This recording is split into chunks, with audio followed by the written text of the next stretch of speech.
बिस्मिल्लाहिर्रहमानिर्रहीम। अस्सलामुअलैकुम दोस्तों, क्या हाल चाल हैं। मैं उम्मीद करता हूं कि मेरे तमाम दोस्त खैरियत से होंगे। दोस्तों, मज़र भाई 3 चोलस्तानी बछड़ियों की एक छोटी सी लाट लेके आए हैं फॉर सेल के लिए। तो उनका कहना है कि ये बड़ी नस्ली बछड़ियाँ हैं, चोलस्तानी, छोटी बूथी में और अच्छे कलर प्रिंट में, माशाल्लाह नाफ जालर में। तो चेक करें जी, माशाल्लाह 3 बछड़ियाँ आपको दिखाएंगे। और इसकी लोकेशन है हरुणाबाद सिटी, ज़िला बहावलनगर। और ये इसी ईद 2021 में जो ईद आएगी, इसी ईद के ऊपर इंशाल्लाह उनका कहना है कि ये 2 दांत भी हो जाएंगी। तो करीब करीब होंगे 2 दांत होने के।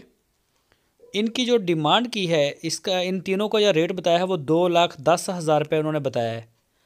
इसी तरह से पूरी लाट का जो रेट है वो 2,10,000 रुपये। तो जो भी दोस्त ख़रीदना चाहें वो मज़र भाई के साथ रब्ता कर सकते हैं। आपकी स्क्रीन के ऊपर मज़र भाई का नंबर है, इस नंबर के ऊपर आप उनको व्हाट्सएप की कॉल या फिर मोबाइल कॉल दुनिया भर से कर सकते हैं। इन बछड़ियों को आप कुर्बानी के लिए अगर तैयार करना चाहें तो आप कर सकते हैं, या फिर आप इनसे ब्रीडिंग का अगर काम लेना चाहें तो वो भी ले सकते हैं। जो शौकीन दोस्त हैं वो रब्ता कर सकते हैं मज़र भाई के साथ। उनके डेरे पे जाएँ, जाके चेक करें, तसल्ली करके आप ख़रीदें।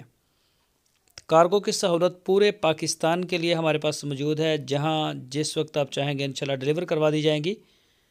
और इसके अलावा भी इनके पास आती हैं गब्बन, जो प्रेग्नेंट होती हैं वो बछड़ियाँ, छोटी इनसे बड़ी भी, हर तरह की फ़ीमेल जो हैं वो आपको मज़र भाई दे सकते हैं।